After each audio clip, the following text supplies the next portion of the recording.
Hello, everyone, and welcome back to Kobold Press Twitch channel. It is so nice to have you here this evening. I know it has been a while. We've had reasons. You might also notice that I'm only joined with 3 of my lovely players tonight. That is because, well, let's see. We have conventions, we have family vacations, and we have a honeymoon involved. So we're going to do something a little bit different tonight than the usual campaign exploration that we've been doing. We're going to get a closer look at these 3 wonderful PCs. So I'm going to go around. We'll start with Gnome. Tell us who you are playing tonight and where we can find you. Hi, my name is Gnome, and you can find me on Twitch, Twitter, and Instagram at Nomedic. And tonight I'm going to be playing Shreg, who is a Kobold warlock, and pronouns for them are they and them. Excellent. Then we're going to jump down to Jim. Hey, how's it going? I am playing Slain tonight. He's a Trollkin ranger, him, and is at the moment I think on a bit of a walkabout in the Margreave by himself, and according to my character sheet, has an herbalism kit and a dagger, so and traveler's clothes. So I'm excited to Rambo it up. That's a whole new character portrait right there. All right, and last but certainly not least tonight, we have Jesse. Hello, I'm Jesse, at Jesse Neon on the various internet nonsense, and I am playing Maurice, my big metal man, who also uses he/him pronouns. Oh, I love it. All right, so let's see. Gnome or Jesse, do either of you want to try to do the quick summary of what happened last episode and get your 2 temporary HP for this round, or I can do a breeze over as well, depending. You know what? I just took means it I get last time, advantage. so I'll sit out. All right, up to you, Gnome. I briefly explained it, and we'll probably got still most mess of it. it up. But you got most of it, so it was we good. We did get most of it. So We discussed amongst last ourselves. everybody, well, some of us were split off because there was some water thing. I don't know, wasn't there. It seemed exciting. Slain decided to leave the party and go on a sort of spirit walk. So he's off doing his jam. And everybody else and Shreg eventually met up at this village, which was ran, would be the word for it, I guess, by a bunch of children, really under all, like, the age of 14 or so. And their parents were present, but they culturally, spiritually, religiously act as though they are trees in honor of their god. So the parents, totally out of the question. We were able to talk with a couple people. We met a very cute little girl who was just, absolutely adorable. Kind of helped explain a bit of, the parentage, the story of the village. And one of the problems that the village was incurring, though, is that they, not at a birthing grove, but they couldn't complete their religious rite, basically like a type of like baptism almost. There you go. Yeah. That I'm Jewish, so some of It's totally okay. I'm a heathen, so hey, we're all good. Hey, all right. So there's this forest where called the Cradle Grove. Yep. Cradle Grove. It's a thing. It's on the actual Midgard map. It's on the map. Check it out. It's literally on the map. Cool. And it is this place where, like, they would take their young and they would go through this baptism that would prepare them eventually to follow suit of the parents in, again, honor for this god, essentially. Yes. And something was preventing the kids from being able to do this with the infants. So we offered to go help, and we ended up fighting was it a shambling mound of some sort? No, it wasn't a shambling mound. It was a golem. It was a tree golem. It was the tree golem. It was one of the golems. I was looking at, or the vine golem. One of the golems. Yes, I think it was a vine golem. Yeah. Yeah, I think we totally know what happened. Yeah, I think it was the vine golem. Yeah. Yeah, and so we were able to take care of that and hopefully cleared out the area so that they continue their spiritual traditions. Returned, we did find out, though, that unfortunately one of the children had passed away while venturing to the Cradle Grove, who was a friend of the Doug. Rowan. Douglas? Rowan. Mm-hmm. Rowan. That name. Yeah. Yep. Hey, you Nailed got it. the trees thing. You got Douglas. Yeah. Douglas fir. You're good. Yep. I I didn't pull up any notes this time, so this You're is fine. we're doing really well. Riley. You're doing very well. You're well on your way there. Yes, I got one right now. And then we met Mama Rihanna, actually, who had been requested to come and help. She is very familiar with the children and this culture, so she was here to help our guide, actually, who we were supposed to be helping, who is currently not doing too well. He's pretty injured, so Mama Rihanna is now taking care of him, and that's kind of where I went at. But we do go somewhere.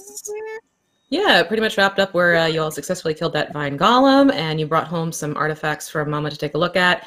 One was the book on how to make the golem itself, which Maurice was interested in possibly taking on as a challenge, but Mama Rihanna decided this is too precious of a bit of knowledge for Druid society, so she wanted to keep it for herself and keep it protected. And then she also distributed a couple of special items to both Shreg as well as to Zira, which they now have in their stash. And it basically ended with that evening you all kind of hunkering down and having some dinner and sort of they found some little spots for you to sleep, so you're able to rest. And we're going to come back to you all in just a little bit, because what's going to happen now is we're going to transition over to Slain. And Slain, you had decided in your Slain-like way, you needed to go and take a little bit of a wander on your own. So after crossing the river, you said your goodbyes to the party, and you started traipsing off into the Margreave without anyone else. So what exactly is going through Slain's mind, and what caused him to make this decision?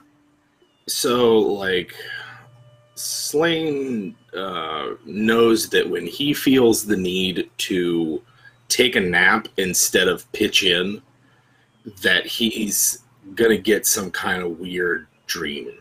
So, like, that we're at Mr. Anton's. We're all kind of like talking. It's right after we dealt with Uri, and he's like, he just gets that inkling, and he's learning to listen to it. And he's, I'll go and just give me a minute, and he finds like 30 minutes to go catch a nap, and has a series, like a dream that's about all kinds of random sort of things, but in it is his missing mother, and just a sort of sense of he can't, he's got to find, he can't let his friend go, he can't let his, he's out here to find the means and the tools that he needs to get him back. So he takes his little cat nap,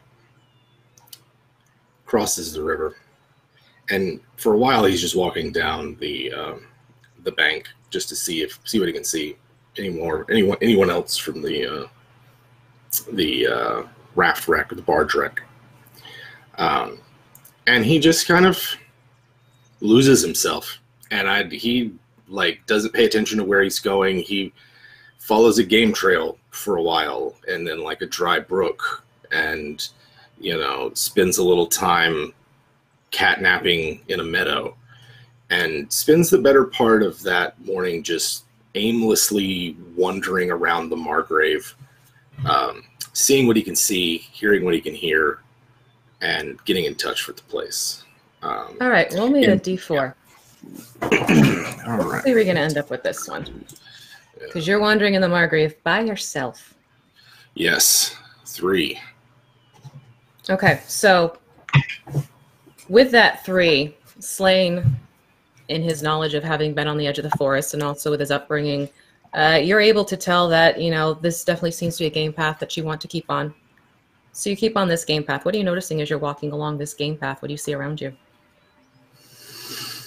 It's springtime, yeah? In the Margreave? Is that what? Just starting up. Yep, just starting. Yeah, just the end of winter starting into spring. So that's like that. It's maybe that time of year where there's still like still patches of snow underneath the deep trees, maybe, and the pine needles and leaves are all brown and rotten from the winter and not yet turned into the nice soil that they will be here soon. And he just finds a dry patch on this game trail and maybe sits and waits, see what he can see. He's not looking to hunt or snare anything. He just, maybe something will come by that knows something, or I don't know, lead him somewhere. All right. So as Slane's sitting there, it's almost like that that hovering sleep you get sometimes when you're listening to the sounds of the forest and it's just quiet and calm, and you're just noticing the leaves sort of blowing in the breeze. And it's not that you trance out, you're still very much aware of your environment. But as you're sitting there, you suddenly hear this, "Come find me," whispering into your left ear. He's going to open his left eye, look, and see. All right, give me perception. So, 15. All right, very nice. So opening your left eye, you notice that the light's shifted a little bit.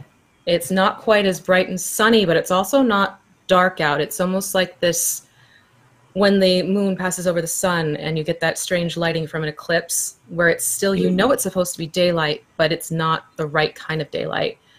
Mm-hmm. What would you like to do with that? Slane will open both of his eyes, turn and look to his left. He's looking, especially paying attention to the corners of his eyes. He sort of knows that a lot of things that use the old magic, you can sometimes maybe spot them if you don't quite look at them. And so he's trying to just see where maybe there's a shadow that shouldn't be, or a breath of wind that comes from a different direction on his neck. Just something that might tell him that there's someone who's not visible nearby. Okay, do another D4 roll then. All right. And he'll stand up as well. Okay. Stretch. Got a 1. So you're still trying to look, and you're not finding anything that's signaling, come follow me type of thing. But as you're turning and looking, you do notice that it almost seems like the path is closing in on one side, like the trees and the brushes are starting to knit together. So it's creating this plant-like wall, and it's almost pushing you in this direction to go towards the west side of the forest. Okay.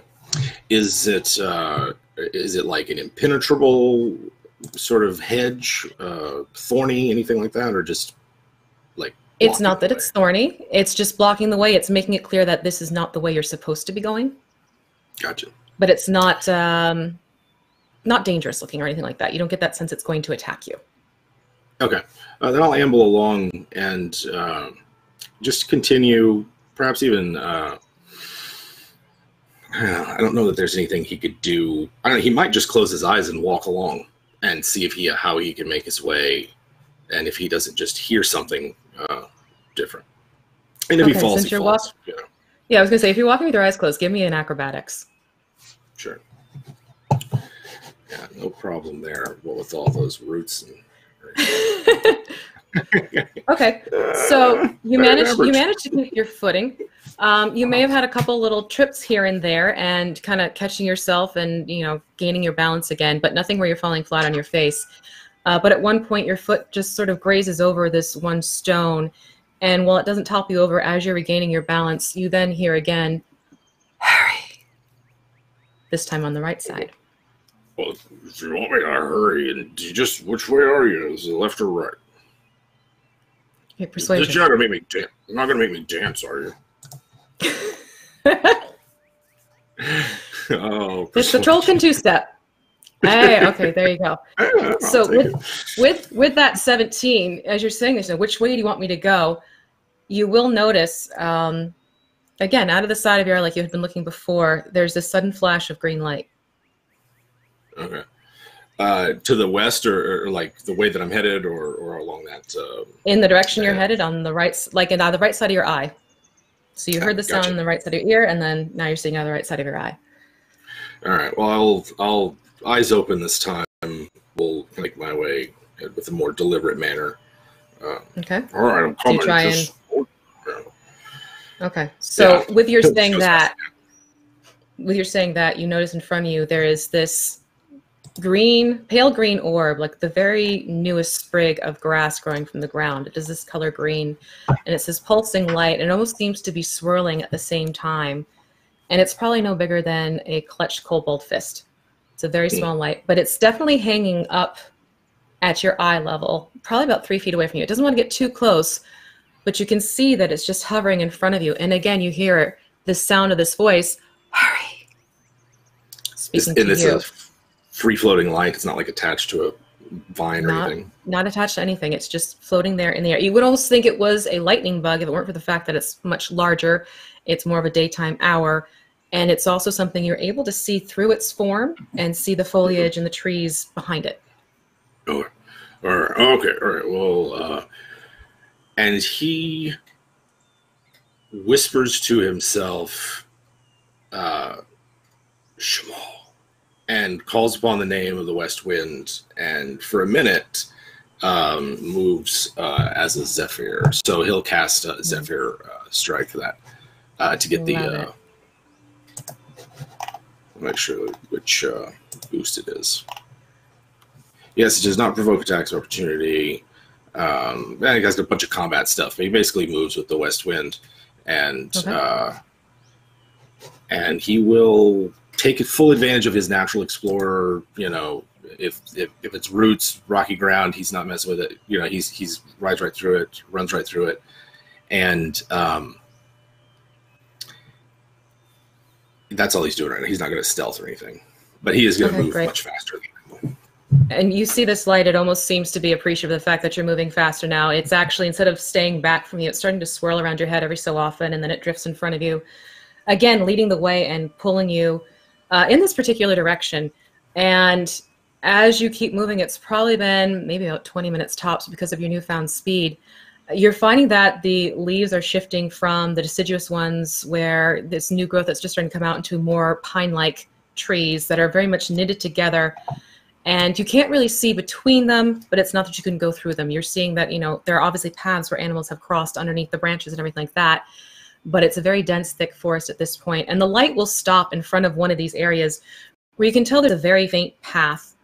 It hasn't been used in a while. And it's it's floating there in front of you. And you again will hear, almost there. All right. Well, if I'm late, you know, then I just, you know, that's fine. I'll have leftovers. And he find, like, if there's a place to crawl, you know, squat down or something like that, he will, and he'll try to find his way, pick his way along this path here. Okay, great. So yeah, there's this little awning created by the branches as they've come together, and you can see there's this little crawl space you could go through. It's probably where all the smaller animals are going. So on your hands and knees, you're able to crawl through, disturbing the nest of a strange animal with almost cat-like appearances, but you could tell it's not a domestic cat. Just these wild cats that seem to harbor themselves underneath these trees because of the dense growth.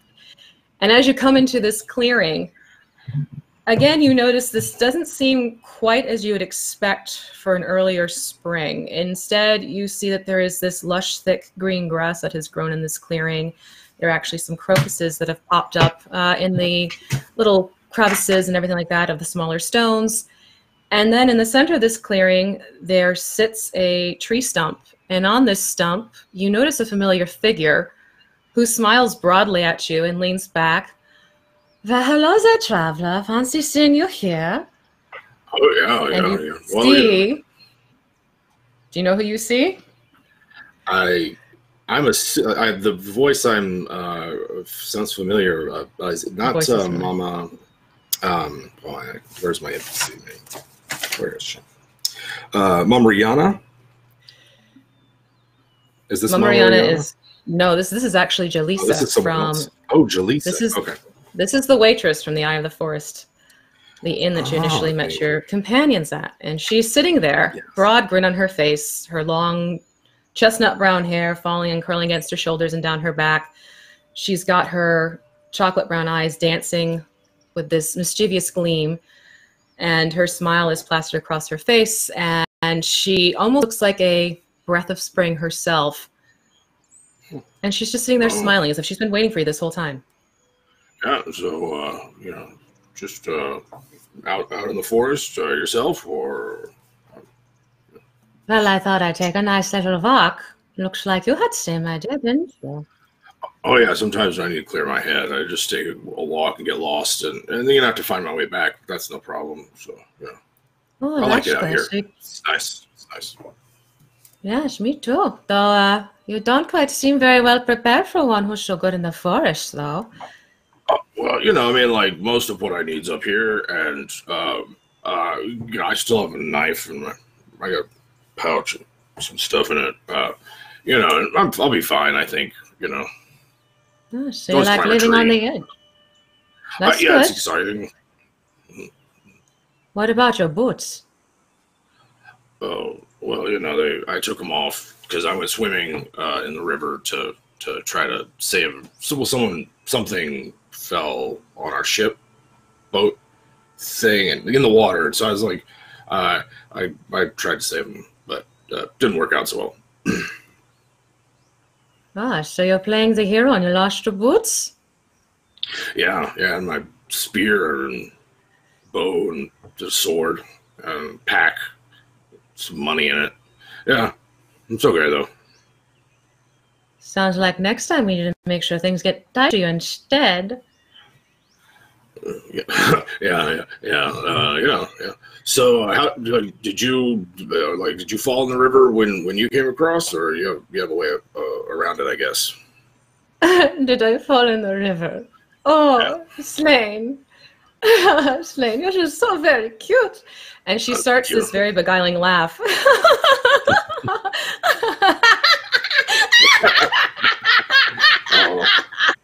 And her voice shifts over.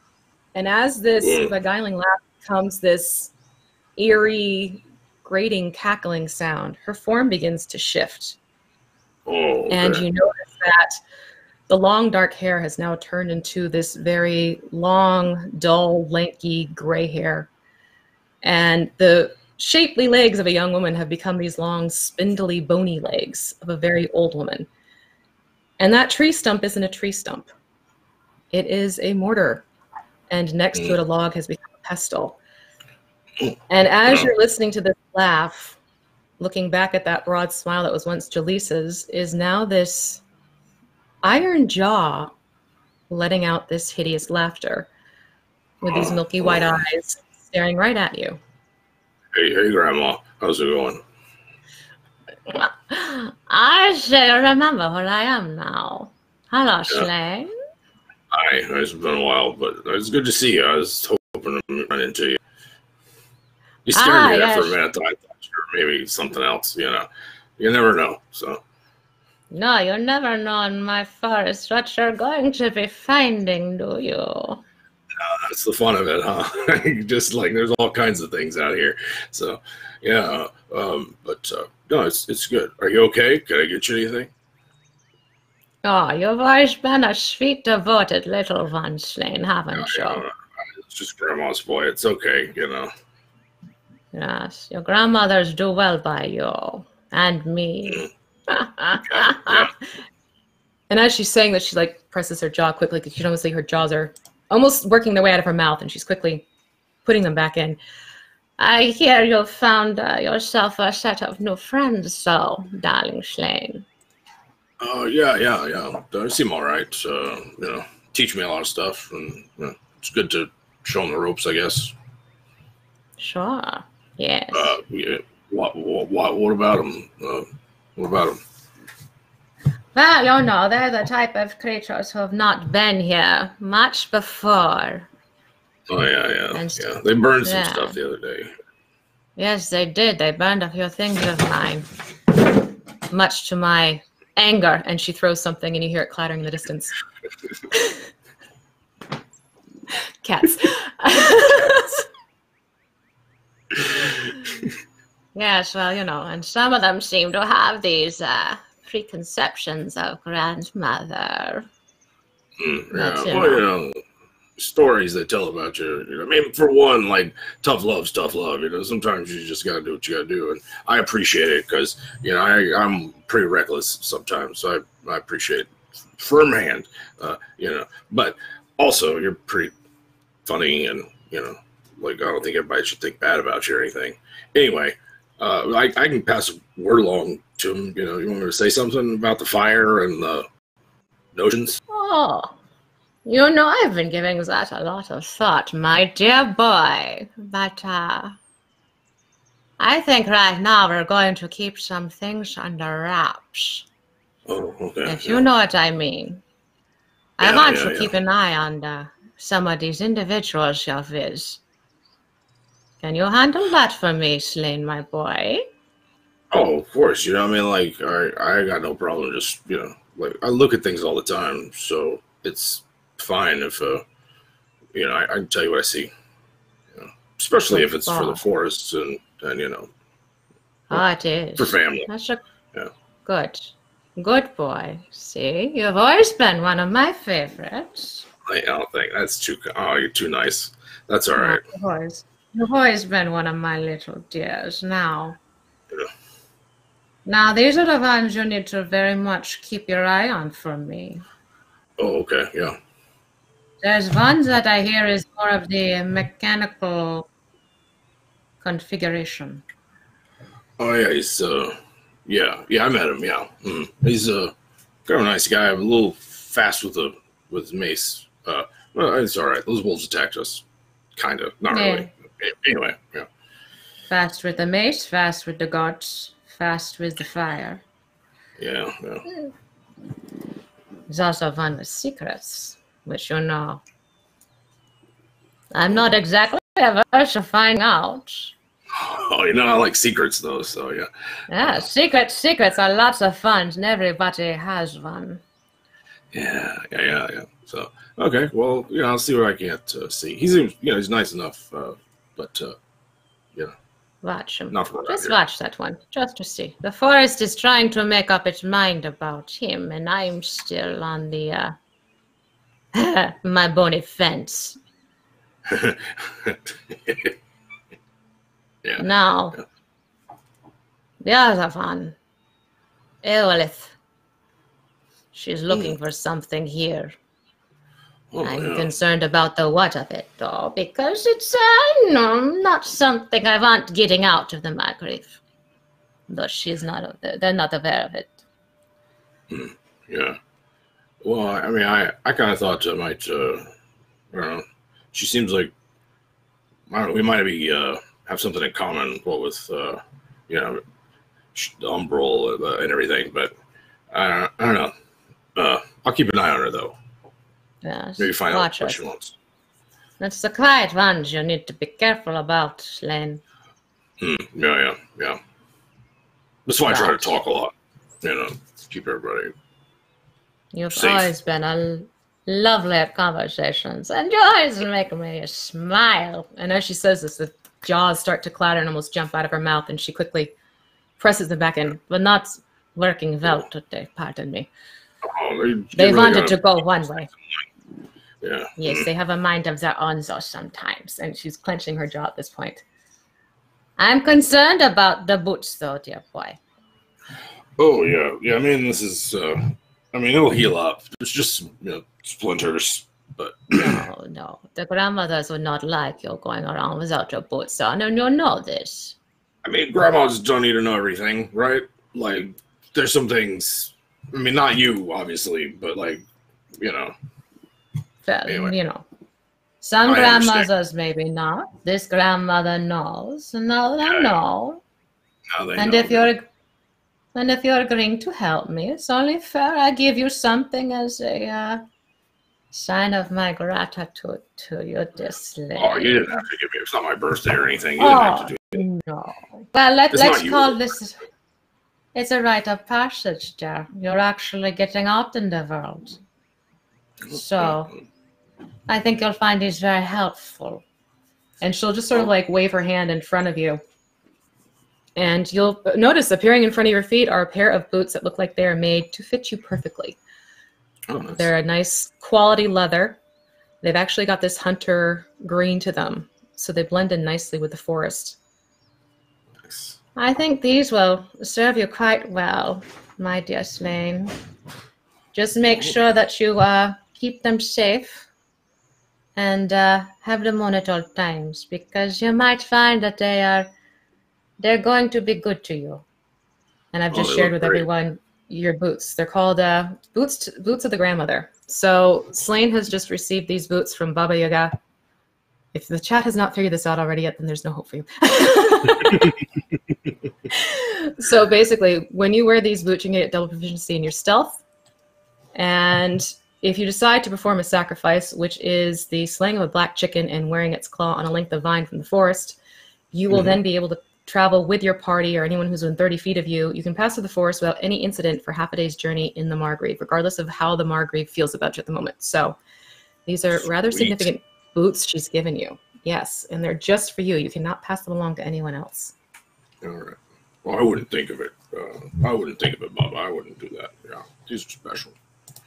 And he like puts them on and breaks them in and starts tapping his feet, does a little jig, yeah, they're great. If he needs to, he will stick around for a while and attune to them. But yeah. No, she's made sure that these are ready and waiting for you. You don't need to attune to them. When you put them on, they're yours. They are technically considered attune, but you kind of get the grace of not having to actually attune because she's gifted them directly to you. Oh, well, thank you. I love that you can break the rules like that, Baba. It's my forest. I do what I want. Yeah. Your friends, keep your eye on your friends, keep your enemies closer, and let grandmother know what's going on. I don't think showing up like this will be exactly the best of ideas, though. Yeah. How can I get in touch with you if I need to? Just leave a note in a tree or something. Speak out into the wind. Close your eyes and dream of me. All are good ways to reach me. Speak into the petals of a blooming flower. That will be good for me right now. All right. Well, I'll send word as soon as I learn something. Wonderful. Now, your little friend, he's going to make sure that you get over to your companions because they're going to need your assistance at some point, I am sure. Oh, yeah. And you'll see over her shoulder that green orb reappears in that swirling mist. I have some things to do, as usual. Yeah. Is there anything else? Anything else I can do for you, my boy? No, I'm good. I'm good. I'll just I'll keep an eye out and where are? Oh well, no, I guess the green orb's going to show me. So that's all. All right, you'll be good, my Slane. All right, I will. I'll be good. And she gets into her mortal. She grabs her pestle and she starts zooming away out of that eerily spring-like glen, and suddenly the light shifts back to what you would expect to be normal lighting. And it's definitely mid-afternoon now. There has been some time that's passed since you had that, established sense of this is early morning, mid-afternoon type of sensation going on. And this orb is still standing there dancing in front of you, and it's at the other side of this opening where there are more pine trees, and it's almost beckoning to you with the way it's swirling and dancing around and just moving in front of these branches. All right, so I'd like to how close will it let me get to it? Like, does it always stay a certain distance away? Let's do persuasion again. Let's see. All right. Well, I guess we've got to walk around again. Then we might as well get to know each other. And he tries to get a really good look. Okay. You probably moved a little bit too fast and startled a little bit. It doesn't fly away completely from you. It actually seems to fly up and out of your reach so that you can't get close by, but it doesn't abandon you completely. It's more like a miffed little bird because you intruded upon its morning bath type of attitude, not scared. Gotcha. Personal space. I understand. Well, all right. Well, lead on, and I'll stay back. And maybe if you just like, can I give you a name, or do you have a name? It almost pauses in front of you and just sort of bounces for a little bit, and you'll hear this whispering. I'm assuming. Okay, so you'll hear again that whispering sound. No name. Oh, no name. Oh, so, no name. Then lead on. And this no-named creature will lead you on through the trees, and you're going to travel about another 3 hours journey tops. These new boots are so comfortable, though. They fit you beautifully, and you're able to move at a great pace, not tripping over anything. It's almost like the path is clearing for itself for you as you make your way, and you'll find yourself coming out into this opening, and you realize you're in this village. And in this village, you're noticing that there are these people kind of standing there as if they were trying to pose like trees, and you see children running around and doing things. And off in the distance, you will see your companions standing off near where there's sort of a smaller bonfire going on. It must be that they're getting ready to get ready for supper or something like that. So you're probably about 60 feet away when you've come through this clearing, and everyone else is just sort of sitting around and discussing things. And you also notice that Mama Rihanna is sitting there with your companions, along with a stranger to the party that you have, or not. No, you actually met him. I take it back. You will see Anton is still there as well, and they're all sitting together conversing. What would you like to do now that you see this setup in front of you? So he doesn't want to startle him or anything, and so he'll probably like or like deliberately step on a branch or something to let him know he's there. And hey guys, it's me, Slain.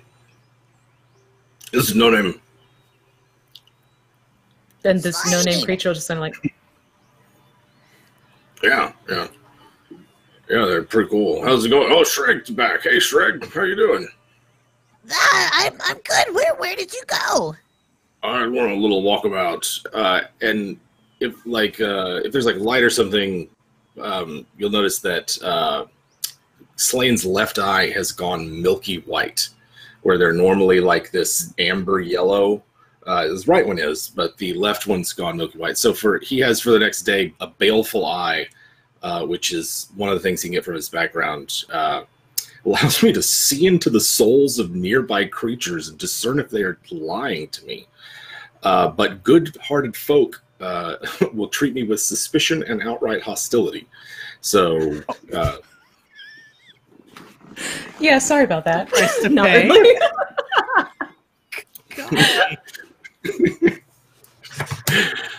that's why. Listen, that's a great. I like that. It was too good. Yeah. So yeah, that's what he's got. He doesn't like peer, necessarily into Shreg's soul or anybody else's soul, but he's yeah, I went on a walkabout. Got to know the forest a bit. Got some new boots. Wow, that's amazing. Are you hungry? Yeah. Oh, here. And like I think Shreg will like whatever left. Shreg doesn't eat that much, but like just like scuttle on over to Slain and just like, here, come eat, and like kind of like grab onto you and like pull you closer to the fire where everybody's singing Kumbaya. And as you're running the food up to him, Shreg, Mama Rihanna she'll kind of bop her arm against Maurice. Metal Man, make sure your friend gets some food. Don't be rude. Maurice will kind of look over and seeing Slane's return, he'll give him a wave, and then he's gonna like kind of pause, sort of like midway through the motion. Something the matter with your eye, friend? Oh no, there's nothing wrong with it. I mean, it's probably a different color. Yeah, but it's okay. It's fine. It happens sometimes. Meeting some interesting folks in the forest, weren't you? Oh yeah, it's great. I love the forest. It's a great place. Like, man, it's beautiful here. I can see why you like it. I love it. Yeah. Slane stretches out, and if there's food, he tucks in. Oh, there's plenty of food. It's the fresh catch of the day from the river. They've got some lovely fish, and they have some fruits and vegetables going for you all. And you can hear the children running around the background. They must be kicking some sort of toy around too. There's this thudding sound that happens every so often.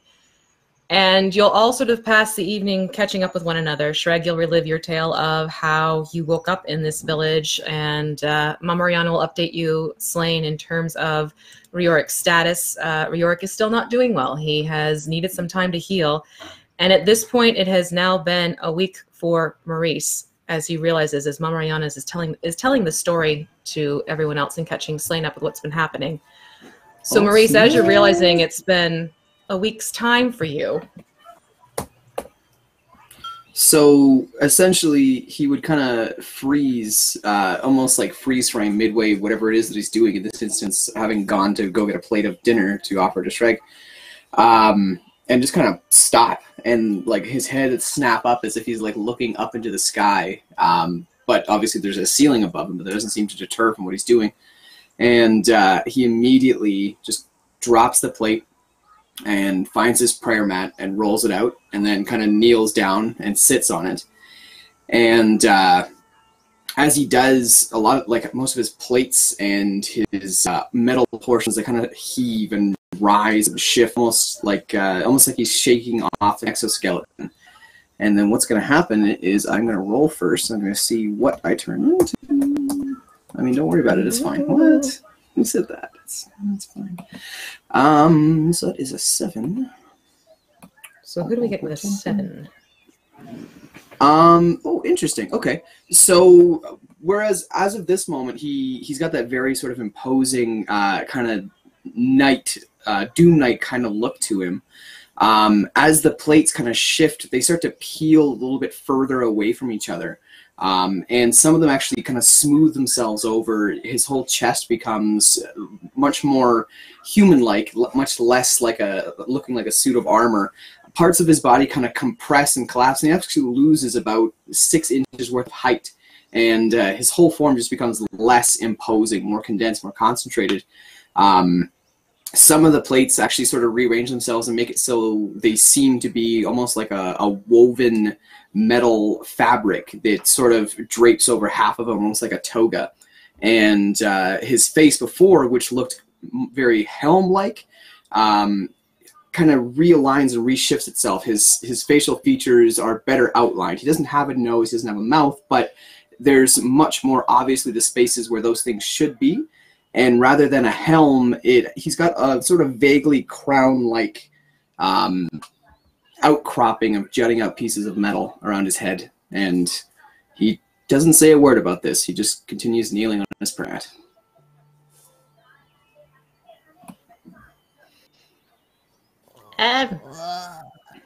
Does he do that often, Shreg? I've never seen him do that before. Hey, Maurice, are you okay? You alright? Oh yes, everything is fine, friends. Everything is perfectly fine. Is this still Maurice? Metal Man? You're still Metal Man, right?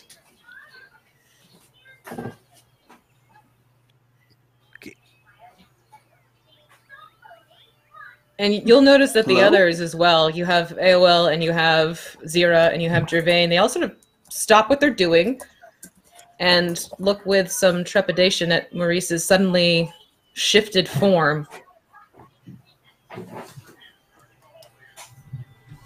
Oh, we're good. Sorry, I don't know what happened there. Everything froze. But we're good on my end. You're back. He's back. We're good. But yeah, he would have said everything is perfectly okay, friends. Everything is good. Are you sure? Positive, absolutely. Poke you? You're kind of talking funny, sir. Yeah, just a little bit. I think I understand. It is a matter of internal resonance with metallic components. It creates a sort of echo chamber inside. Perhaps sounds different to you, sounds exact same to me. Same as I always talk. Okay, I say so. What's with you got a new outfit on? This is how I show my devotion to my deities. And right now, I am admiring the fine craftings of Baal, god of knowledge. Oh. Yeah. May his insight lead us all to peace, and more importantly, victory. Huzzah! And whose victory? Like, well, I guess our victory. Yeah. Which Yes. you guys already. Well, at least for the village. Never mind. It's been a while. And Slane doesn't finishes tucking back in. Do you do this often, or like can Fairly you often, yes. can you do more shifting? There are many deities to whom I have pledged my devotion. I hold their tenets near and dear to my inside, and sometimes it changes my outside.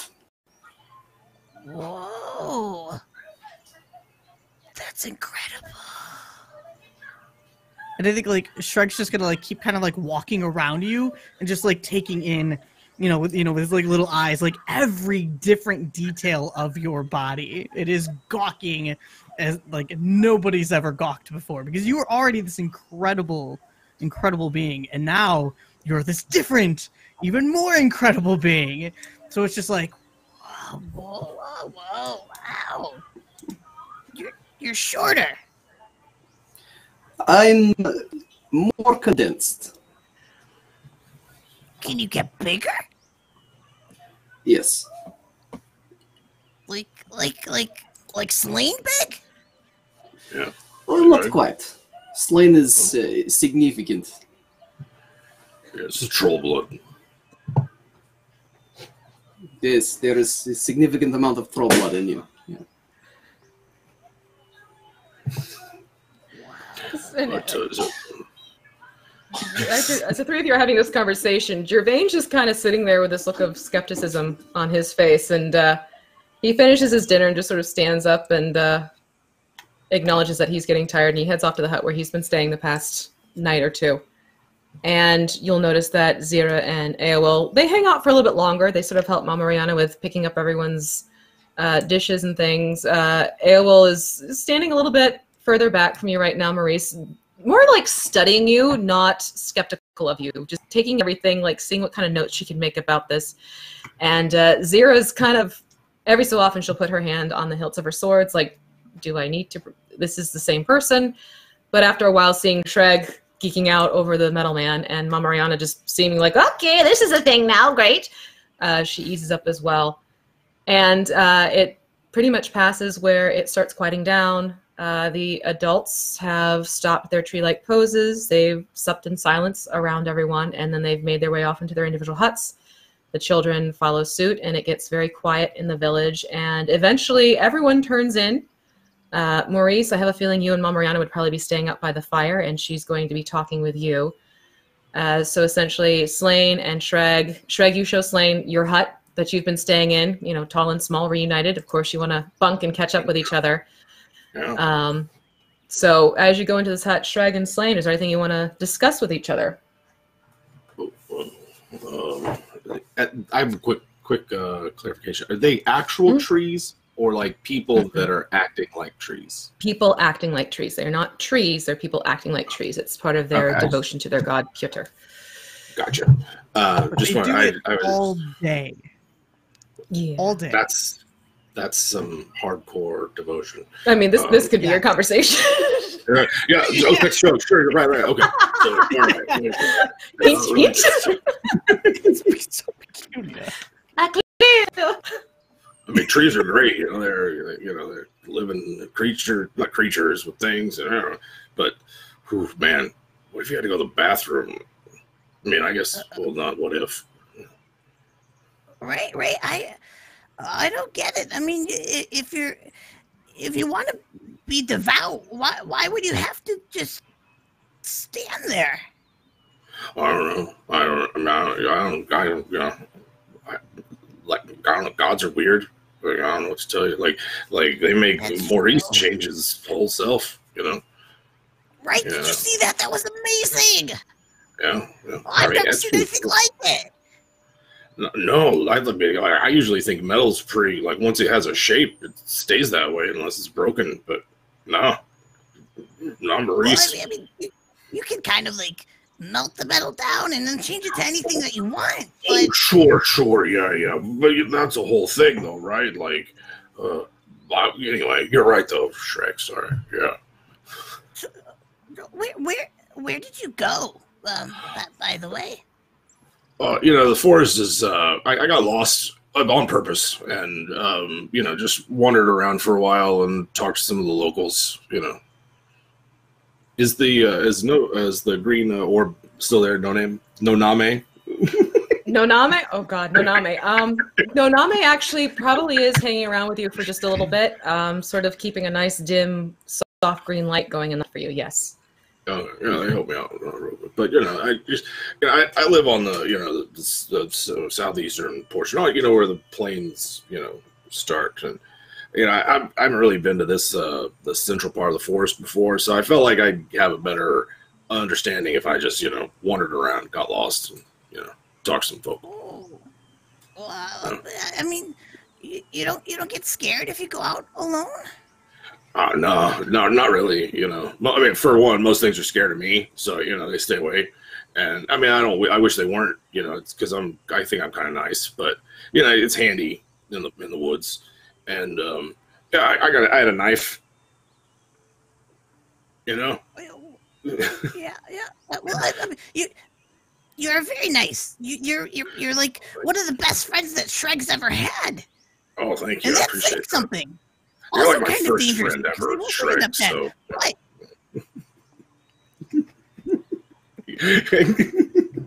Sorry. Oh my God, that was just a total awe moment. It's perfect. Oh my God. Noname's just kind of sitting like dancing around hearing this. Yeah, right. No offense, no.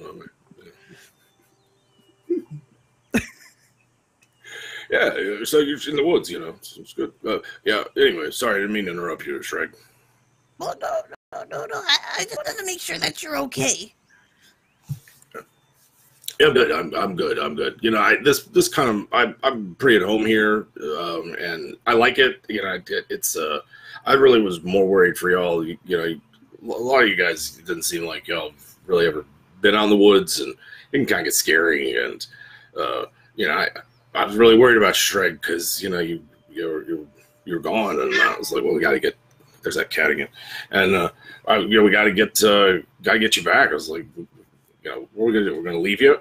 No. So I'm glad you're safe. Well, thank you.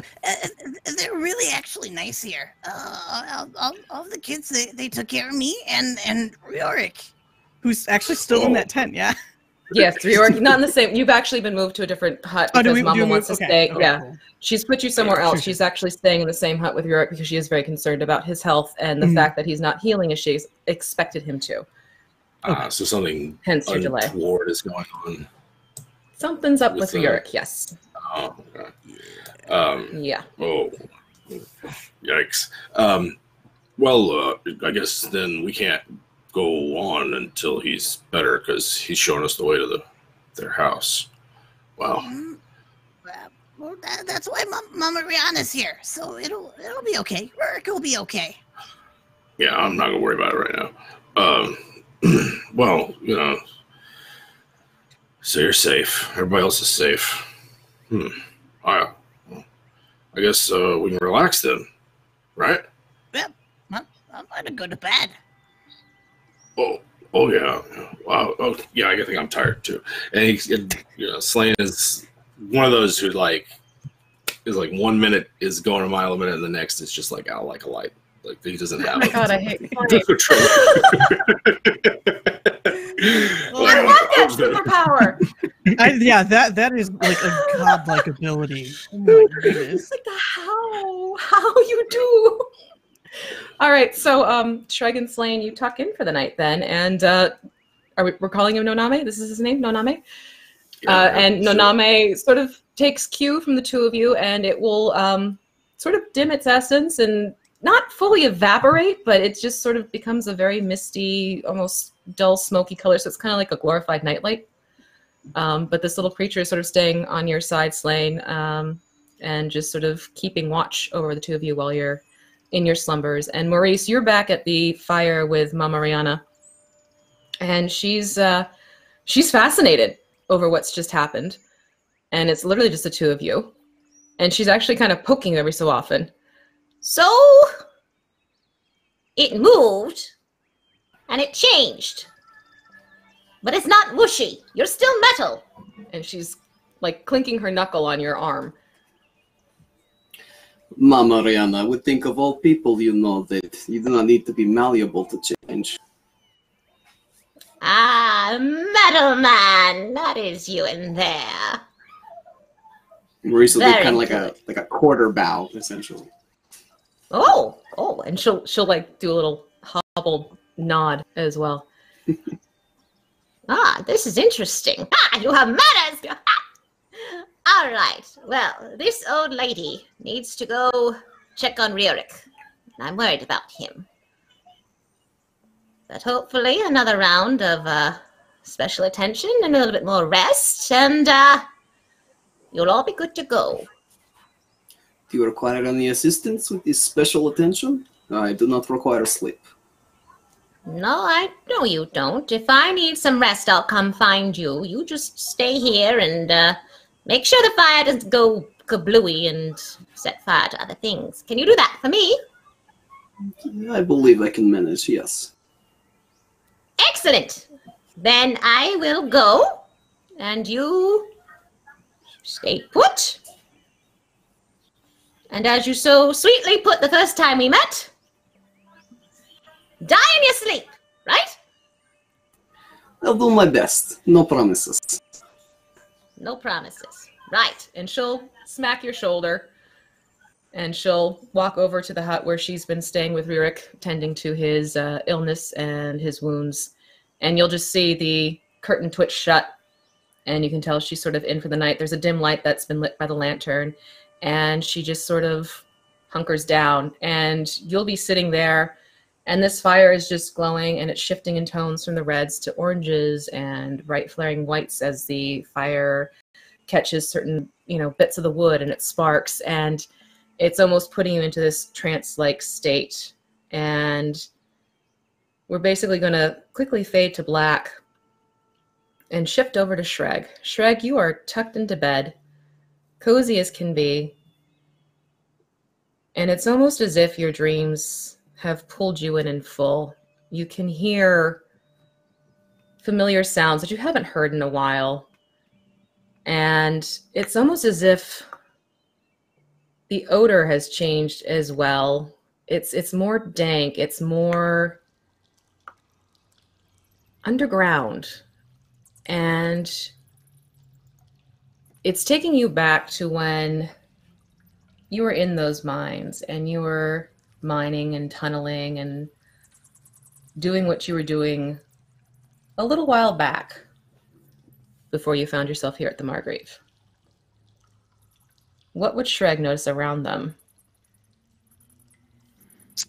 Inside the mines, there's probably just tunnels and holes that just lead all sorts of crazy directions, with a giant dip into this like massive quarry that is just continuously being excavated, because it sits like right underneath the Dragon Empire, and there are just these like little hovels kind of all around the sides of this cavern, where most of like Shreg's clutchmates probably all reside, whether in like small little family clusters or whatnot. It's dark, just a little bit of like bioluminescent sort of light, sprawled about in the lanterns, but most kobolds don't need to see, or don't need a lot of light to be able to see this deep down in this much darkness. So. All right. So, and as you're there doing what you're normally been doing, you'll hear this bounding sound coming towards you, and it's a sound you've heard many, many, many times. You don't even need to turn around, but you hear coming up behind you, Shrug! Shrug! Shrug! Shrug! Shrug! Shrug! Shrug! Shrug! Guess what? The shovel! Spin around. I found a new tunnel. A new tunnel? Something new. No one's been in there yet. Oh, but that's so dangerous. No, You went it's alone. not. Yes, it Back. is. I'm fine. I'm in one piece. I'm good. Come on. Don't you want to see it? I'll protect you. I know. That's why you're big, and you have the bigger pickaxe. Someone's got to swing it to break the rocks. I'm not very good at that. But you are. So go. All right. Come on. Because it's really neat. Okay. Okay. Let's go. And Shovel, who is your clutch mate, she'll start running off, and she's taking you in this new direction. It isn't something that's really been well explored before. It's actually kind of surprising that it hasn't, because it seemed almost quite obvious as soon as you're upon this crack in the stone. But it's one of those things where a pair of kobolds actually could slip through quite easily, whereas others may not. And she'll be standing there kind of dancing back and forth with this excitement, holding her pickaxe and like, All right. You ready? You want to go in? Okay. And I think like I'll take my pickaxe out and just kind of like hold it close. And Shrek is terrible with this pickaxe. Like it is just, he's not a natural born digger, but he's just holding it and he's gonna like very tentatively follow behind, wedge through this crack. okay. So Shovel goes in first, and she holds the pickaxe with one hand quite confidently, and this big toothy grin on her face, and she'll actually stick her hand out behind her and grab for Shregs. Hold my hand. That way you won't get lost. Come on. Absolutely holds onto Shovel's hand. It's something that they've done like a billion times every time that they like travel down these corridors. Okay. So as you're weaving your way into this newfound tunnel, the bioluminescence almost has seemed to picked up. It's like there's this moss that's growing outside the walls, as well as some minerals that are giving off their own glow, and it's this mix of purples and deep blues. And sometimes you get more of this white tone, which helps brighten a couple spots for you. But surprisingly, there's not that much in the way of where you're walking. Every so often, Shovel might have to stop and pick you up and lift you up onto this one stone as she hefts herself over, sort of taking advantage of the fact that, like, It's faster this way. and just kind of pops you up and Okay. Let's go. and she'll pick right back up with holding your hand and moving on down this passageway. I can't believe I found this place. It's so cool, Shreg. What's in it?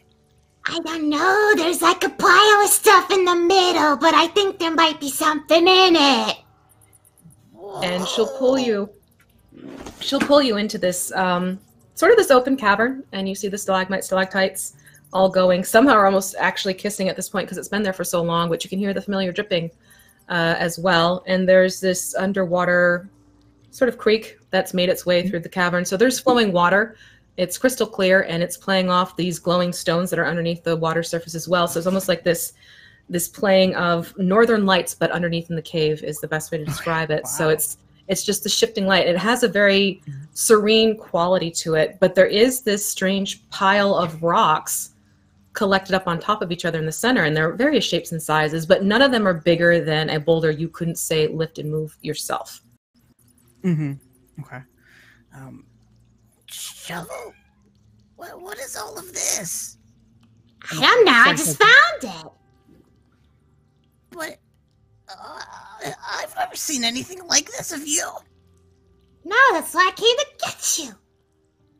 Oh, and I'd like Shrek to go kind of like reach out to like the water area and just kind of like very carefully poke their finger into it. See like Okay, the like just waves ripples if anything happens. Do a perception on it. Oh, God. Oh, she's giving me a something. She gave me a roll. Oh no, right? Yeah. What to do? That's a 7. A 7. It's cold. It's very cold water. It's colder than any water you've ever felt, and it does its like water would do. It ripples around a little bit, but it's nothing remarkable that you can tell other than the fact it's really cold. Okay. Whoa. What's wrong with it? And she'll stick her finger into and kind of like splash her hand around, and as she does it, the lights almost pick up in their variance as they move across and play in the lighting. It's so cold. I mean, it's coming from something in the mountain or something. It's gonna be cold. Yeah, but We should drink it. do you think it's like really, really purified? I mean, it's clear. You can see to the bottom. We haven't had water you can see to the bottom in ever. That's very true. Okay, let's do it. Okay. And I think like Shrug will like reach into like their pouch or something and pull out some sort of like mess kit, that they like a lunch pail that they would have to carry, when they're supposed to be working, which they're probably supposed to be working right now, but and they'll go ahead and scoop some of the water out and share the two halves of this like pail. So the Shovel can have some and Shrek can have some. Perfect. Then why don't you roll a Constitution check with advantage? Don't laugh, Jim. I know what you're thinking. I'm watching Jimmy's like, they're gonna die. They're gonna die.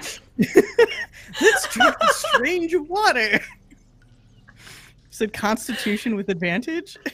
Yeah, because you have Shovel there with you. So that's a 16, and then a nat 18, so 22. All right.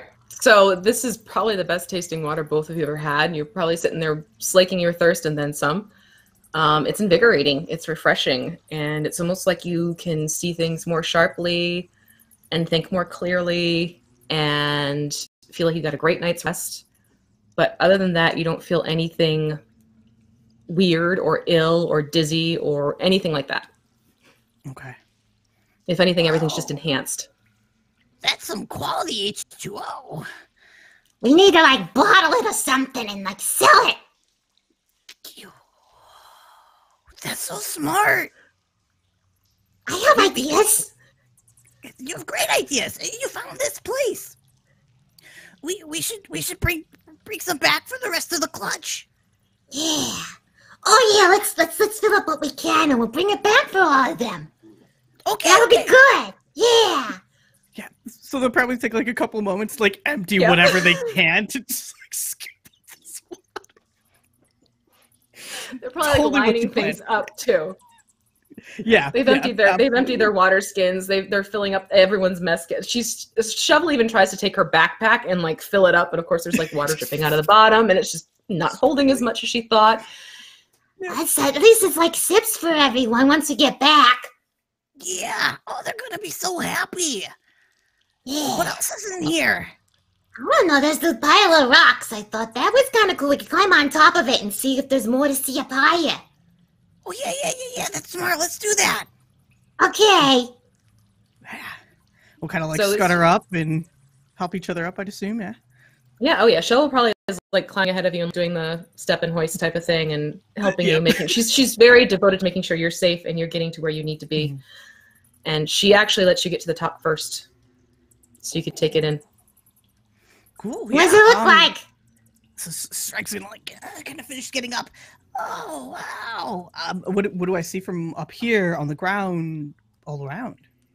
Investigation. Investigate it, darling. Oh, that's good. But I need a math. 21. Oh, that's very good math.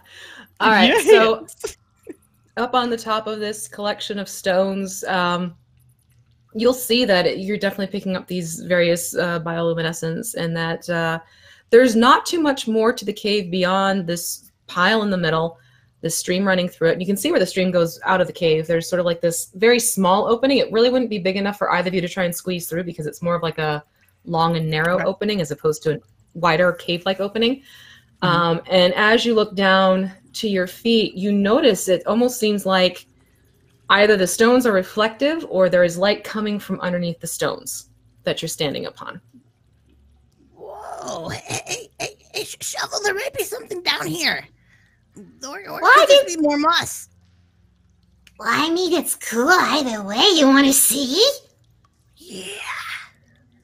So, is it? So it's like, is it buried in the stone that they can't like lift? Would they have to like pick into it? It's sort of like that gravel, like you know the salt they use for salting the streets and stuff when it snows. It's like you can climb up it, but you know, hit at the right point, everything just starts to disintegrate and like fall on these sheets alongside. So it's varying sizes.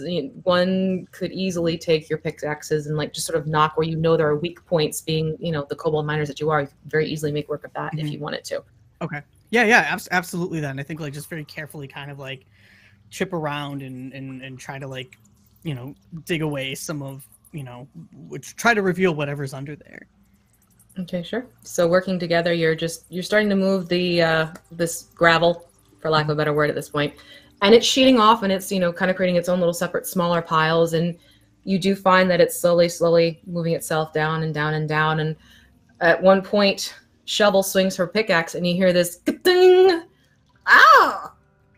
What? I think you found something. I think I found something. Yeah. Come on. And she'll put her pickaxe to the side, and she's starting to use her hands instead. Yep. And quickly, and so the two of you are burrowing together, and suddenly the glowing of the stones gets brighter as those dirt is being moved away, and she's very. What do you think it could be, Shrek? What? I don't know. Maybe it's like a crystal or something, or what if it's magic? Magic could be cool. Yeah, we've never found magic before. No, we could keep it for ourselves. Yeah. Yeah. Need it up there.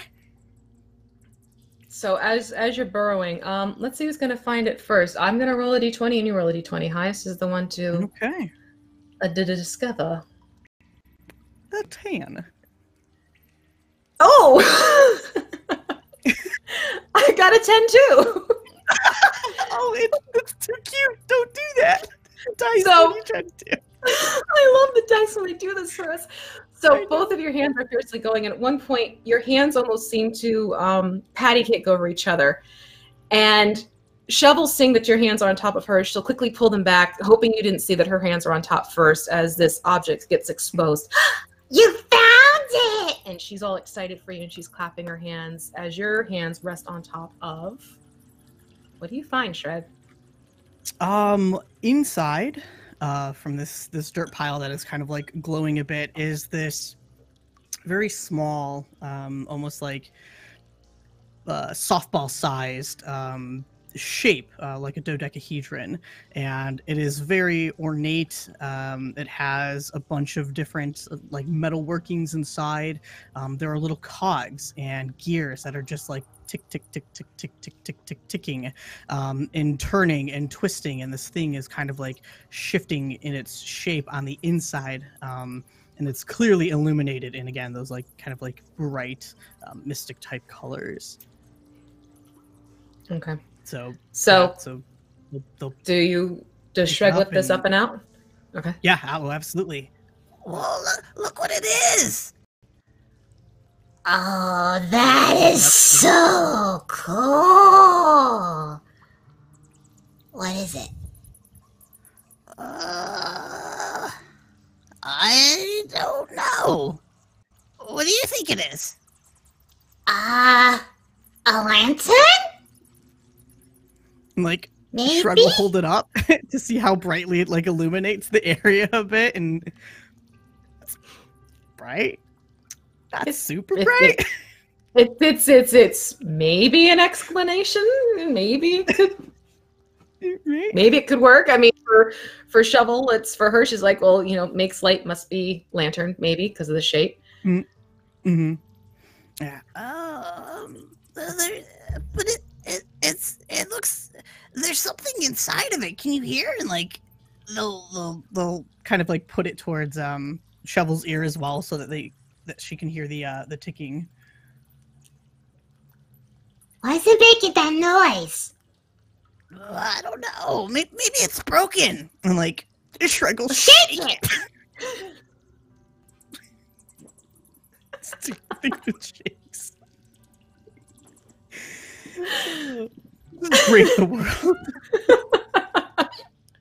Oh dear God, we just gave 2 kobolds something to shake. Great! Did you So know that kobolds have a lifespan of like less than 50 years? But they This is could why. live for about 120. If only they stopped shaking on objects. In this shaking, I have a feeling that Shreg's hands almost innately fit into these couple of I was just reading the chat, a couple of spots, and all of a sudden something's activated, and this dodecahedron is starting to actually glow and do things a little bit more than just the dimly lit glow as it's in your hand. See, you shake it. I don't know. Can I like let go of it? Sure. What It's happens when you let go scary. of it?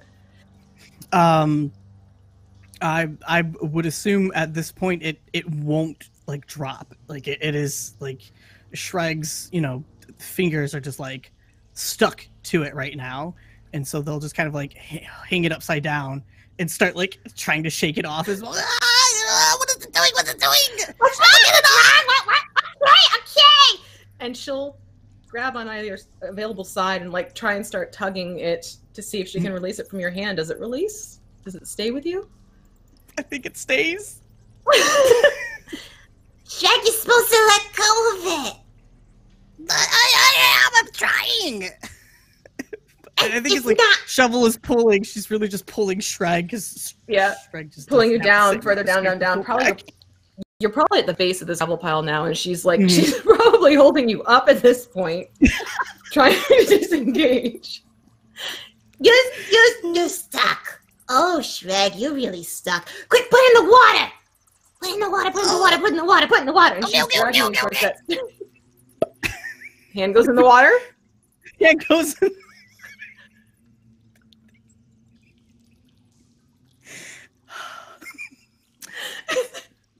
Don't break the DM.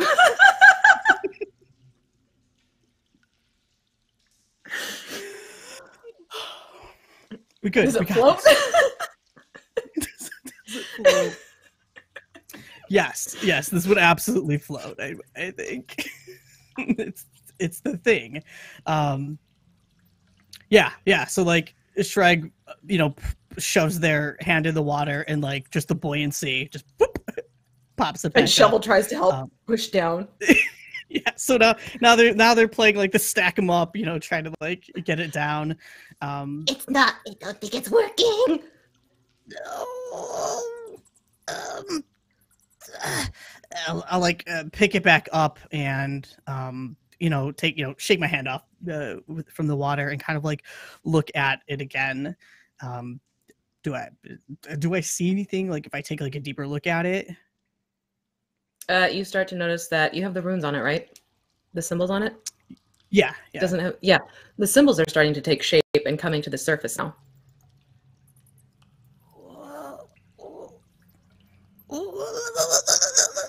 Can you see this? What are Look what it those? says. I don't read that. Do you read that? I don't read that. I don't Do I read. I read don't think. Give it a try. Let's do a investigation on your end. Or actually, no, Arcana. Let's do Arcana. Okay. Let's do that. What is my Take it back, Arcana? take it That's back. +2. 11.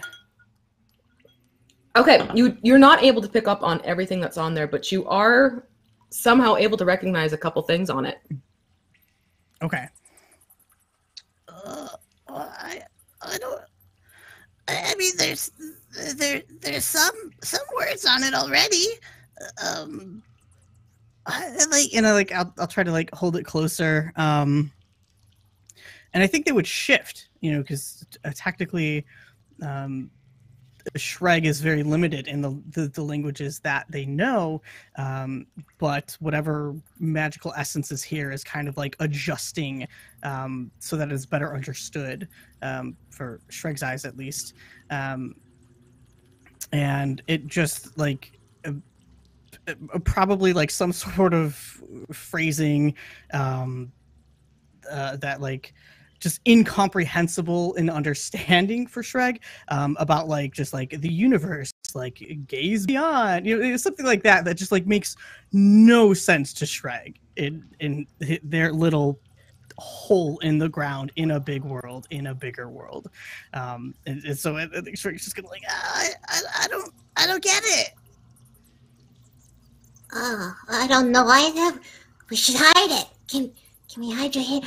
Oh, what if we put your hand in like the bag, and then maybe we can go back and find someone to help us who can help you get that off your hand. I don't know, Shrek.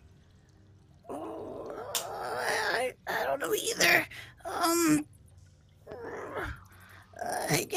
And I think Shrek is gonna like take the other hand and like try to like mess with it, just anything to try to like pull or like tug away some of like the little gears or something.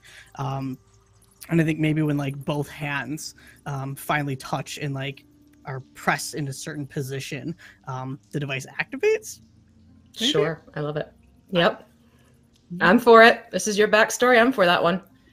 So, okay, the hands, they touch, and all of a sudden this thing, it's almost like this sound, and you hear this whirring start to happen as opposed to the clunking of the gears, and it illuminates, and it just sort of takes on its full form. You see the runes popping up completely, very visible, and your hands are freed. And it's almost sort of hovering in front of both of your faces. So you're both looking at this thing, eyes wide, mouths agape, just sort of gasped in this newfound discovery. Okay, that's really awesome. Yeah, wow.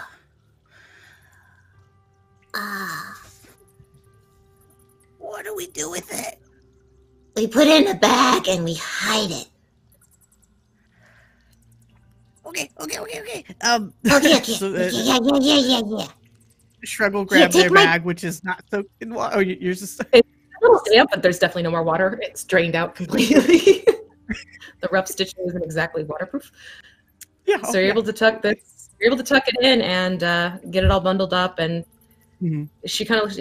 This has got to be like our secret, okay? We'll make sure no one knows. It's just you and me. We know about this, and we know about this place, okay?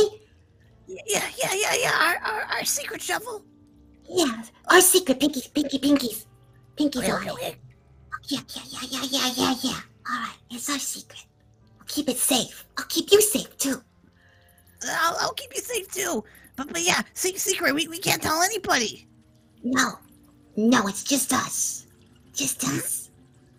And it's almost as quickly as you fell into this dream, it's almost like the lights begin to sort of shift and take over your form and Shovel's form, and you're no longer in this cave anymore. You're just in this deep slumber, and in the background you're hearing just the sounds of the forest again, and that's about it. And you're back into a sleep mode.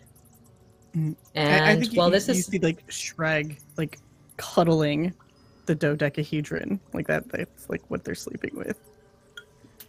Shrek is going to melt my heart. So we leave Shrek tucked in, holding his dodecahedron, all cuddly, and probably has this big smile on their face, and phase out of the hut with Slain and Shrek, and we're back at that fire where Maurice is staring. And as you're staring at the shifting light and everything, it's almost as if there's a slight glitch happening for you, Maurice. You know you're looking at the fire, but you're getting these quick images sort of flashing in front of your mind's eye, not your physical eye. And suddenly you just very much feel yourself not where you thought you were. It was more that you are... Sorry, I have a cat running above my head upstairs. It's more that you're in a familiar place, but you don't recall this place. You couldn't name it if you had to, but you know it's someplace you've been before. There is this familiar running around of a pet in the background, and this monotonous ticking of a clock. And you get this sense of almost being in a studio or a study, and there are books, and there's a table. And you look down, and your metallic hands are not metal. They are those of a human.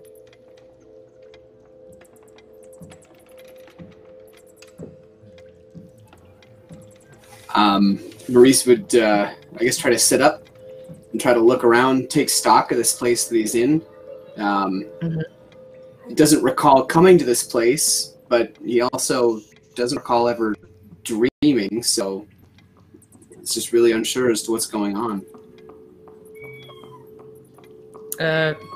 I say, fellow, you feeling all right? As this cat jumps on your lap and seems to be checking over you as well, you see this man with long blonde hair and this rather haughty attitude. And he looks rather comfortable in this spot. This must be his study where you are, and you find yourself sitting on this couch, and you must have either fallen asleep or something like that, but you're getting this sense of almost deja vu. Yeah, suppose I'm doing all right. Thank you for asking. Only, a few things seem to be a little out of sorts. Well, maybe it might have been with the information that I was talking to you about earlier. Are you sure you want to proceed with this? I mean, I'm happy to show you the procedure.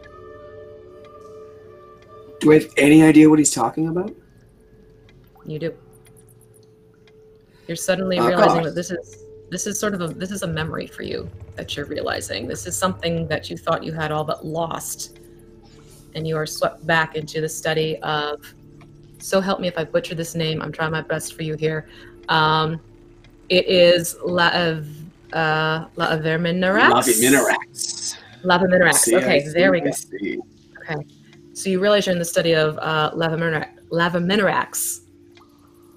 And I feel as if I haven't gotten much choice. I'm going to have to go ahead and get it done. Right. Well, I figured I'd show you the process at least before you made your decision, considering everything you're about to undertake. I give you credit for taking precautions. And you're sure about this? About as sure as I can be, I suppose. And Maurice is kind of like visibly tense, like he's running his hands like up and down his legs, he's flexing his fingertips. All right, follow me. And he just sort of arches his brow, and he turns with this elegance and this swagger, for lack of a better word, and he goes to this panel and he presses against a book, and immediately this wall just sort of shifts to the side, and it leads into a room tucked behind the study area. And he walks in, and he doesn't even look back, he just knows you're going to follow him. And as you come into this room, it has this vaulted ceiling, and the ceiling itself seems to be made of glass or crystal, and it's letting in all this natural light. And it's extremely austere, where there are so many books and tables in the other room. There's simply just this one table, and there are some cabinets on the side. And you notice on the table in front of you, there's this collection of metallic parts. You can't really see what's going on quite yet, but you just see gleaming metal in this natural light. It's, middle of the day, so you have the afternoon sun high in the sky lighting this room. And again, all you're hearing is this ticking of a clock somewhere and his footsteps as he walks closer and closer to this table. I thought it best you see the machination first. Maurice will very slowly, kind of cautiously approach the table these things are laid out on. Do his best to try to understand what he's looking at, but he knows it's beyond him, even just by glancing at it. Still, though, he can't help but look at all the components one by one, try to almost imagine how they might fit together, like some great big puzzle.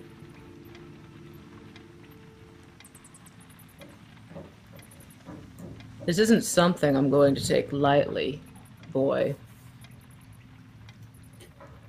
No, should you? And I'll be honest, I couldn't tell you who else could do it if it wasn't for you, so believe me when I say I'm mighty appreciative. So you admit you're willing to take this chance? Feel as if this is the right thing to do, As if maybe somebody's put me on this path and maybe I'm supposed to walk it. As long as we have your consent, it's going to make it far, far easier then. We can leave it to chance. We don't have to do it ahead of time. What would you do? I've been around this world long enough where I've lived a nice long life. I'd take the chance. How confident do you feel that you'll be able to persuade these people? Deceive these people? I want to believe that maybe I could do it. They don't seem to know too much about what it is exactly we're walking into. As opposed to me, well, there's a reason they came for me. I think maybe you're right. Maybe the chances we're taking, you know? Maybe it'll be fine. Maybe I'm just worried for no reason, you know? Alright. Then, we'll leave it a chance, and should we need to take this on, I at least know that it is something you would consider as an option instead of the afterlife.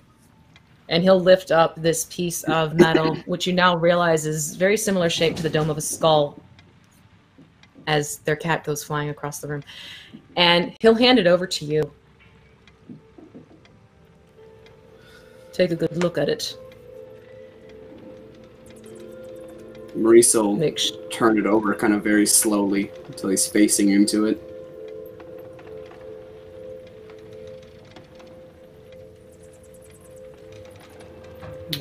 Kind of nod at it, hand it back slowly. This is something you could see yourself looking at for a long period of time, if it's needed.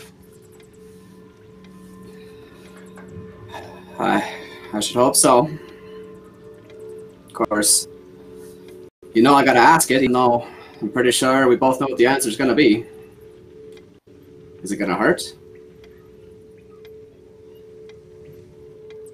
He's going to pause, and he gets this almost conflicted look on his face. That's all right. That's answer enough, I think. It's not easy. It's not simple. I've done it before. But there have been failures.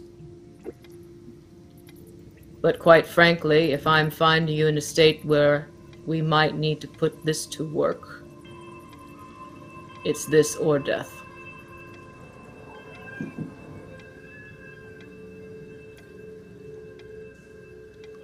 I suppose you're right. Yeah. It's what's got to be done in order to make sure that we can put an... And he'll nod his head in agreement, and he'll place this piece back on the table. And as you're looking it over now, you're realizing it's not just random bits and pieces of metal. It is a skull. It is a chest piece. It is shoulders and forearms and shins and feet, all made of metal bits and pieces that are slowly being linked and built up together by him. And he alone is the only one who is working on this. And there are intricate details and engravings, things that are even beyond your comprehension, where he seems to have solid understanding that all of these are very important and key to this metal man that is stretched out on the table in front of you. Right. Then I wish you nothing but luck. But if needed, I will find you.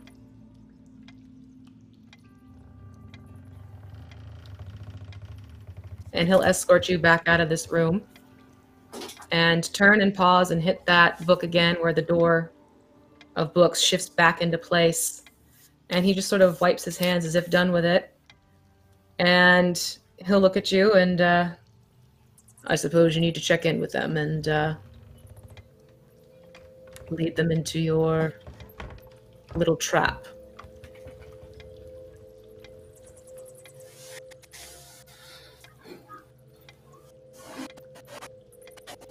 Sorry, audio's cutting out a little bit. All I heard was the word trap. He said I suppose you need to go and lead them into your trap.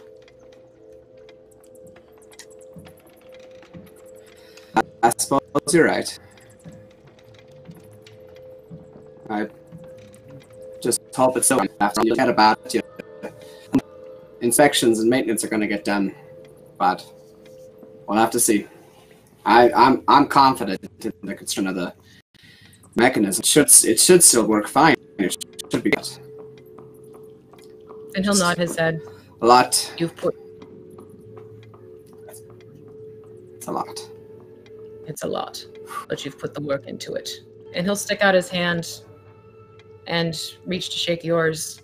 And it's a very firm and assured grasp that you feel encased around yours. Nothing but luck for you, Maurice. I hope to God that figure isn't needed. And more due to the technical glitches you're experiencing. Maurice will do his best to give like some kind of strength back. But okay. And while it might pale in comparison to the grip you experience, you see him get a soft smile on his face, realizing you are putting your effort into it. Also speaking towards the effort you're putting into this plan that you have been spending so much time putting into place. And just as quickly as you were sitting there in front of the fire and suddenly thrown back into this memory, there you are again, gazing into the fire, with the flickering lights shifting, and you look down at your metal hands. And then we're going to phase back. So we leave Maurice sort of brushing this experience aside and just sort of waiting to see if Mama Rihanna might need him. And we switch back over once again to that hut where Noname has actually fallen asleep as well, and their light has dimmed so it's almost imperceivable. And Slain, you're stretched out in this, it's a comfortable cot, maybe slightly too short, so you're curled up a little bit. But it's been something of an adventure for you off on your own, traipsing through the woods, meeting up with grandmother. And you feel yourself falling into a nice, deep, restful sleep. And you find yourself in a very familiar kitchen. And there are herbs hanging from the ceiling. There's a sink underneath the window. And there's numerous pots on the stove. And the first thing you notice are these familiar hands chopping up some fresh herbs, measuring them out, and then turning deftly towards another pot on the stove and dropping them in. Yes, that's another one down. That's looking good. Yeah, that's good. What you making? What I always make there. What Baba Artemis always makes. We're making some medicines for the people in town. Oh yeah. Sorry, I forgot. Yeah. You were daydreaming again, weren't you? Always daydream. It was a weird one. That's all right. New shoes. Okay. All right. I'm in. I'm focused. Let's do this. Right. Remember what I told you about the echinacea? Which one's that? And she'll kind of like pause, and it's this little old woman. She's got two thick braids. One's hanging towards the front, and one's actually trailing towards her back. And for your 11-year-old self, she's about your height, but far more frail. And she kind of gets this little grin on her face. One of these days, something will stick in that head of yours, and you'll remember everything. It'll be wonderful. It's gonna be great. I can't wait. But until then, like, if you just repeat it, that's helpful. Like, I'll write it down next time. I promise. Okay. The echinacea, the coneflower, the flower with the purple petals. You use this to help those who need a boost in their health. Make sure they get a good dose in the morning and a good dose in the evening with their breakfast and their dinner. Right. But you have to make sure the tincture is treated gently. Yeah, because if you rush things, the medicine could go off, right? That's okay. Yes. That part you remember. That's good. That's very good. Patience. I remember it. I just don't have any. All right. Now, you remember what this one is. And she points to this. It's a spike flower, and it's got this very fluffy look, almost like the end of a white cat's tail. And there are a few on there. You remember what this one is, my dear Slain? Oh, it's the cat puff. No, puff stem. No, I don't remember. Sorry. It's the black kohosh. Oh yeah. Okay. Oh, all right. Yeah. Remember what it's good for? Do you? Well, this isn't for fevers. Is No. No. Aches. No. There you go for yes, aches. arthritis. Yes. Oh yeah. Oh yes. Yeah, we need that sometimes. Yes. You remember how many teaspoons in the morning the afflicted should take? 2.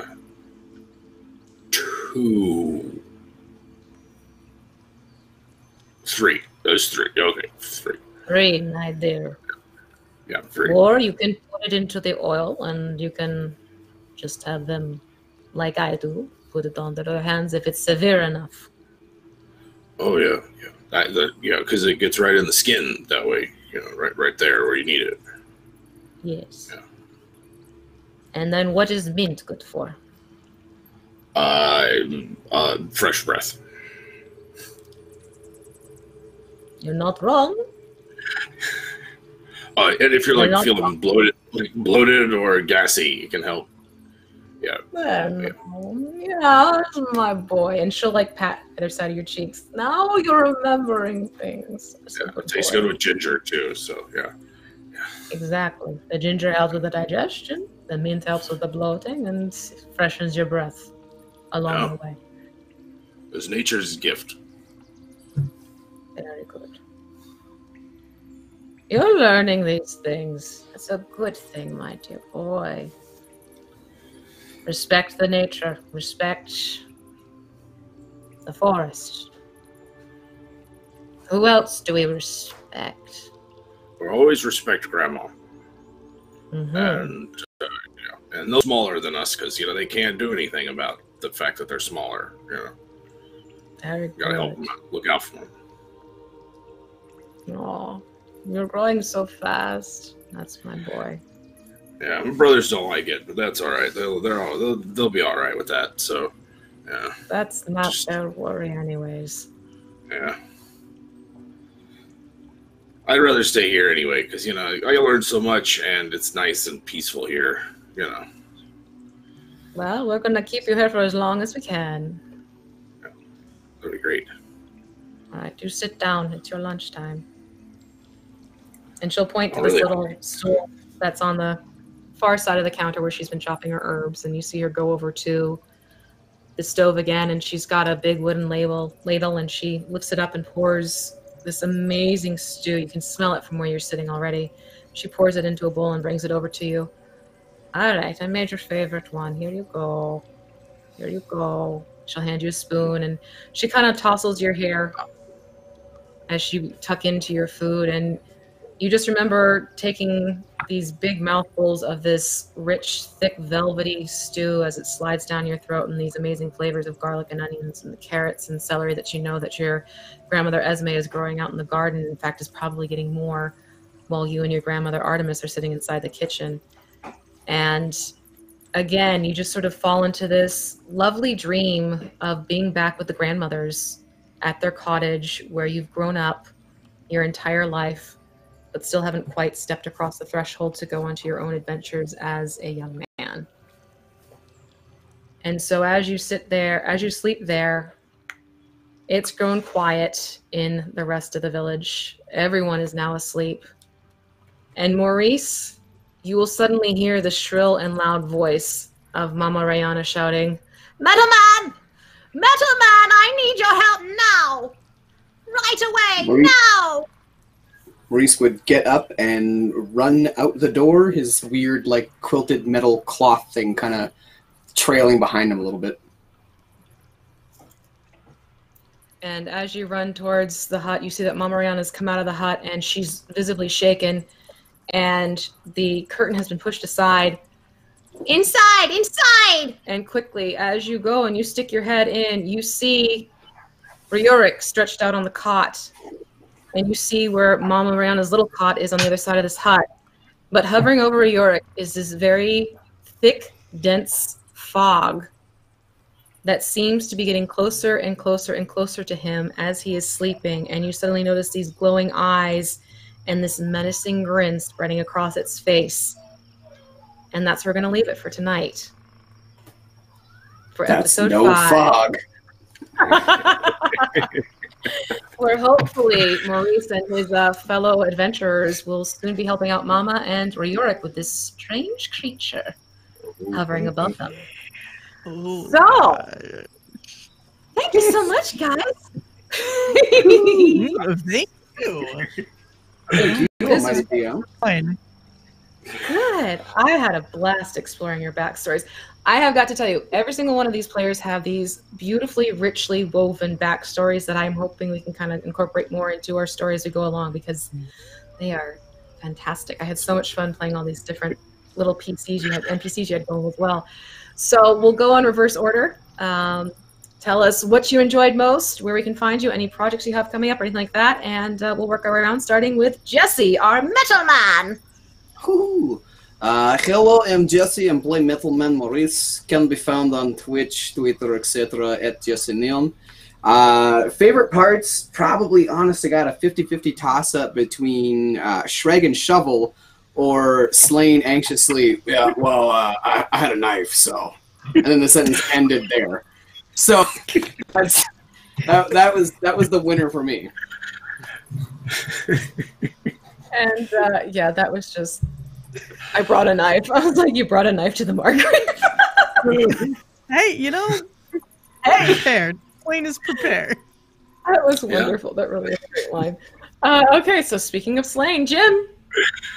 Oh yeah, I thank you. I had a blast. It's I like exploring these little interactions and seeing what comes out, and moments where you can like interject a little bit of backstory into just a comment or an offhand or something like that. Are always really fun. Shreg is Slane's first real friend. I rolled that up. He had no close friends in childhood. 4 brothers, no close friends. So that, and I think probably just the moments where we can, I don't know, have something come spontaneous are my favorite, like No Name or you know, I need to make No Name something, because No Name was a victim of my imagination. I definitely was going to ask about that. That wasn't planned? No. That was It an is off the now. cuff, and I'm now thinking I need to sit down and No Name's got to get some stats pulled together and figure out what the heck he is. but like that, just that the coyly inserting the big bad into the campaign. That's right. This cute little globe that was supposed to lead him to Baba Yaga. Oh yeah. I love the interplay between like secret powers at work and their pawns and you know, I'm getting the impression that the dream we see of Maurice's is like so long ago that like when we finally see who the L word guy is, I forget what his name was, but the guy. Minerax. Oh, God, Lavi Minerax. Lavi Minerax. I was trying so many ways of saying it today. I was like, crap. Lavi. Can we call him Lavi for short, please? Sure, Lavi. absolutely. Lavi. Okay. You know, As long as he's not wearing any pink, Lovey on Rose. No. Oh. No, I won't. I'm not barding tonight, folks. That's on Thursday. But yeah, I love it. It's great. It's a rich world. It's a detailed world, and I think we've really had some characters that live in it, and that's exciting. I love that. Yeah. I am want to have a web DM. You can check us out on Wednesdays and the like. And I think some other times maybe, but honestly, I forget this time of the week. So I just I'm yeah. And finally, last but definitely not least, no. I know! Oh my God. I love that so very much. That Thank you for bringing Shovel to life. I had to. Oh my gosh. So Just precious. reading about Shovel, I'm like, we need to have Shovel and Shrek have moments. Oh, That was just too wonderful. that was so much fun. Oh my gosh, but I really enjoyed like being able to see the depth of everybody else's like interactions, and because we've kind of been tossed into this adventure and haven't had the chance to really kind of get to know anybody, because it's go, we have to do the things, so it was really cool to be able to see that, and then to see Maurice's transformation. I was wondering when that was going to come into play, so it was super cool to see that happen. Yep, Well and I done, love Nick. the way, Jesse, the way you flavored this is just, oh my gosh. When I was reading up, I'm like, yes, please, yes. For the Pantheist Priest, yes, please, yes. That is an amazing way to pull it into the Gear Forge. Where can we find you, all that good stuff? I'll go with the internet. Twitch, Twitter, Instagram, at Nomadic. I do a bunch of things. Don't worry about it. Just hit me up on Twitter. You'll find all the stuff there. Definitely Twitter. Twitter's a good place to check them. And by the way, I can't believe you keep Shrek's voice going for as long as you do, because my voice is already starting to get like that. Right? Tonight was not a good night. No, it hurts super bad right now. I give you so much credit. I think I'll be having some tea and honey. Honey has been the best. Honey, lemon. I am V Muse. You can find me over my YouTube channel, The Crafting Muse, where I show how to paint miniatures and make terrain. I'm also a very active player over on Mini Terrain Domain, as well as Scratting's Academy. And you can find me here, along with everyone else, every Sunday night for our lovely Tales from the Old Margreave inspired campaign, The Last Heir. So we will be here next week, folks. We'll see you at 8 p.m. Eastern Daylight Savings Time, which will probably change later on, that whole deal. Thank you so much for joining us tonight. I loved exploring everything we did tonight with you guys. It was amazing to get what you had on paper out and fleshed out with voices and interactions. It was just a beautiful, wonderful time. That was truly my most favorite part, was basically all of it, seeing what you did with every last little bit of information. So I hope everyone has a fantastic evening. Thank you again, and we'll see you on the flip side on our socials. So take care, everyone, and bye-bye. Farewell, friends.